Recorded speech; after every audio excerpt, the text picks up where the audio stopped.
I shit you not, man. It felt like it rained every single day for 3 months. Every single day. See, I can't do that. Every single day. And it's funny because I think... And it was dark all day. They have one of the highest suicide rates. Like Seattle? Yeah, because it's gloomy or something all the time. I might be making shit up, but... I hear that's... I heard that's like depressing and things like that. Yeah. But that didn't bother me, you know, at the end of the... Like, the summers there can't be beat, man. Like, right now, it's like high 70s.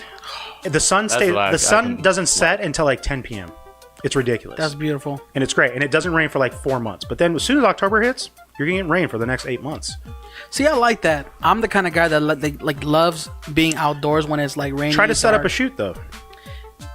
Oh, shit. Well, here's the thing, though. If I most of my shoots are going to be indoors because I'm in the studio. Then you're good, right? Yeah. Like, I would converse with models, you know, saying like, hey, I want to do some shooting. The other thing is it's very spread out there versus Vegas, right? And you can get to anywhere in Vegas now 25 minutes maybe, right? Yeah. You can't like, really I'd be like, hey, where are you at? And they'd be like, oh, I'm in Ballard. And I'd be like, cool, I'm in Bellevue. We'll never see each other. Yeah. Even though it's only like 5 miles away, but it's such a pain to get over there because there's bridges and there's tolls. LA, basically. Right. And so it's like, never mind. Tolls. And I didn't feel like scouting all new places. Mm-hmm. Right? There's beautiful, like, I don't necessarily shoot lush greenery backdrops, which that's all they have there. I'm sort of gritty, right? And that's why I like, you know, downtown Vegas and stuff like that. Like, I like pretty girl shitty world. Yeah, is like kind of my feel.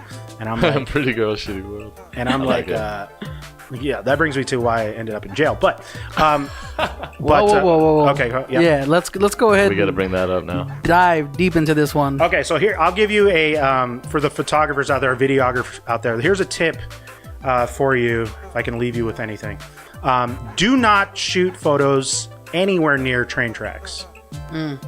Did not know how serious that of a thing that is. So quickly, like I was with a model friend of mine. We had shot before.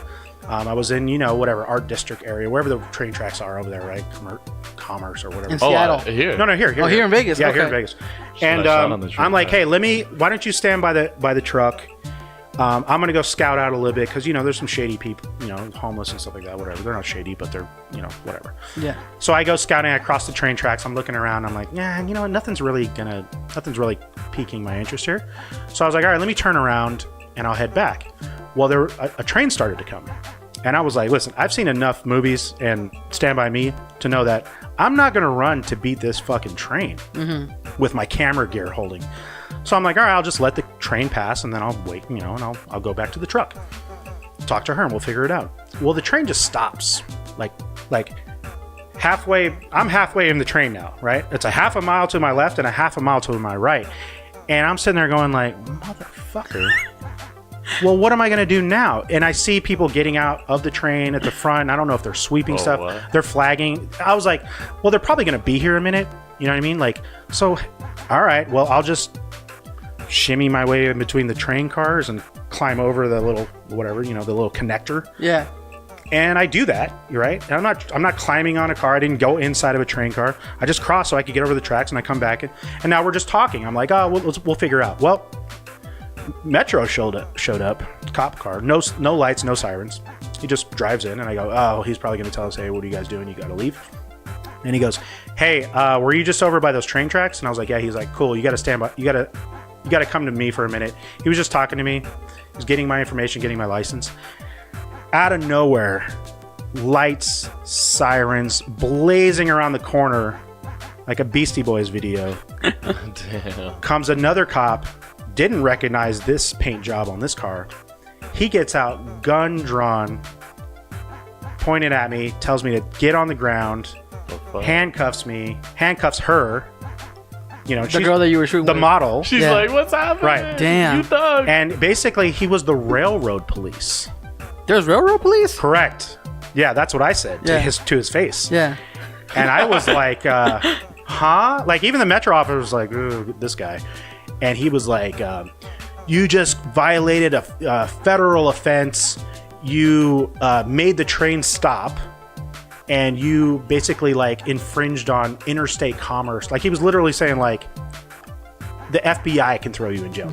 You're basically Al Qaeda at that point. I was Al Qaeda. I was the railroad Al Qaeda. Yeah. For that day.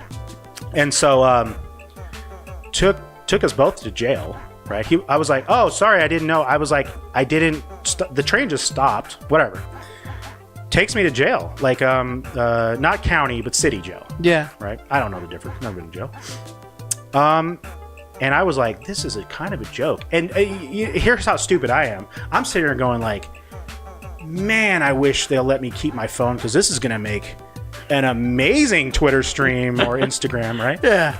They did not do that. They took a mugshot, looked at my butthole, gave me the orange jumpsuit, everything, right? And I was like, oh, okay. I was there for 12 hours. They gave me a bologna sandwich, which I did not eat. And I called my buddy George. I was like, hey man, they like payphone. I was like, I don't know the last time I used a payphone. I don't know any numbers. They were like, okay, we'll give you your phone for 60 seconds so you can pick out numbers. Yeah. Meanwhile, I was borrowing my girlfriend's truck because she went on a bachelorette trip to Mexico, right? Yeah. So she has no idea what's going on. I can't contact her.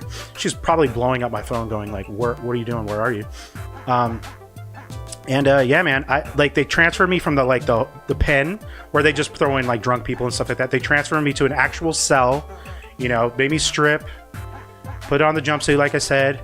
I ended up in a cell for 12 hours with two other guys that were like, had clearly been in there before. Like, they knew what was going on. Yeah. And I'm sitting there going like, just trying to pretend, right? Like, oh yeah. And he was like, yo, can I borrow your number so I can make a call? Like my prisoner number? I have a prisoner number now, I think. And I was like, oh, I don't think I should. Yeah. I was like, I don't think I should let you have that, man.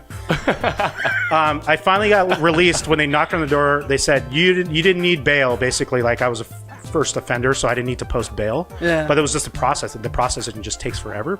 But I shit you not. Here's how I woke up. In the cell, there's no bed. There's just a sink, a bench, and a toilet. And I see these guys basically go, we're going to be here for a while, so we're just going to start to sleep. And I go, on the ground of this prison cell? I don't know, man. I've seen Oz. I know what goes on next. I shit you not. I got so tired, I literally just put my head. I knew I hit rock bottom. I'm just face down on the prison cell, trying to go. I'm never going to fall asleep. Fell asleep. Woke up with the guy pissing at the toilet where my head was, essentially. And I was like, this is not the way you want to for the train tracks, by the way. So hey, but I bet you'll never shoot at train tracks ever again. People are like, hey, let's go to the train. I go, fuck you. We're not fuck the train tracks. I'm not going anywhere near the train tracks. So one thing, is it still on your record? Like that? No, it got squashed because I had to go to court. I had to pay a fine, and they basically just charged it to trespassing. Which was funny. It was like the assistant DA or whatever it was. He was like, hey man, so you can either go to court and get a lawyer, or we can do this deal where you're going to pay $250 and you have to go to a class or something. And I was like, well, what class?